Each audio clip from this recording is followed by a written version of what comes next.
నమస్కారాన్ని సమర్పయామి. శివాయ బ్రహ్మణే నమః.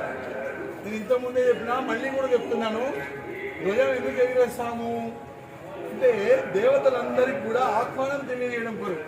వాళ్ళంతా ఆకాశ మార్గంలో అలా వెళుతూ ఉంటే ఈ ధ్వజం కనబడుతుంటే ఈ కార్యక్రమం ఏదో జరుగుతుందని చెప్పేసి అట్లా మనం పిలిచిన వాళ్ళందరూ కూడా మన బ్రహ్మోత్సవాలు జరిగినటువంటి ఈ కార్యక్రమాలు ఏది చేస్తున్నామో ఈ కార్యక్రమాలకు దేవతలందరూ రావాలని కోరుతున్నాం. మళ్ళీ మన ఇంట్లో పెద్దోళ్ళని తెచ్చుకుంటే మెయింటెనెన్స్ చేస్తామా? అవుతుందా? ఒక సీఎం వచ్చి ఇంట్లో కూర్చోడం అనుకో, ఒకప్పుడు అంటే కొన్ని అన్నో తెచ్చో ఏదో చేస్తాం.